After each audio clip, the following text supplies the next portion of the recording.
YouTube, what's going on? It's your boy Chris from BWC, and you're now boxing with Chris. So now, after the news that Canelo signed a 3-fight deal with PBC heading into September 24 of next year, only one opponent has been announced. I know people are stating the obvious. Hey, he's gonna fight David Benavidez.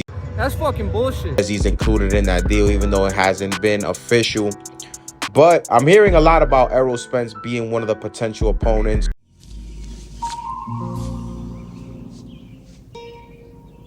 What the fuck is this piece of shit?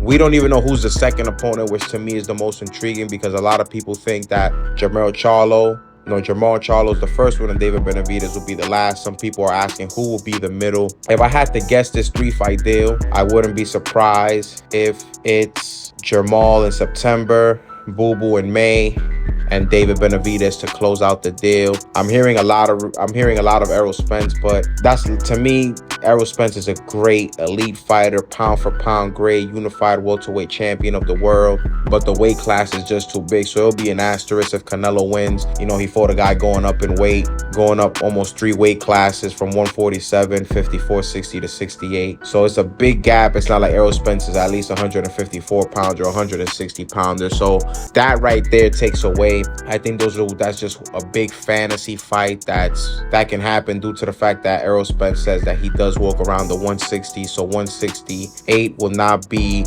hard for him to make, and he feels that it won't take any of his attributes away, which I highly doubt, because, you know, after rehydration, he's gonna weigh way more than 168 pounds, so I feel like the weight would affect him. But this deal does get interesting as we get closer to September of this year, because will Benavidez be the second fight or the third fight, or maybe we'll get Jermall Charlo, maybe Canelo will do a mandatory defense against a nobody on Showtime, and maybe get David Benavidez in September of 2024. It's a lot of uncertainty because lately Canelo is not the type to talk. I was on him because I was kind of upset. Everybody knows I'm a big Canelo fan, but I've been on him, man, because I want to see him in these big fights. You know, people are discrediting him, and rightfully so, because since he has become the face of boxing, I know he became Undisputed under a year. He's had some questionable fights, like why is he fighting this guy when he could fight this guy? And when you're the A side, you could demand as much money as you want. You know, you should be able to fight the big name fights and rip these guys for all the money that they got. Like I said, I think the perfect 3-fight deal would be Jermall,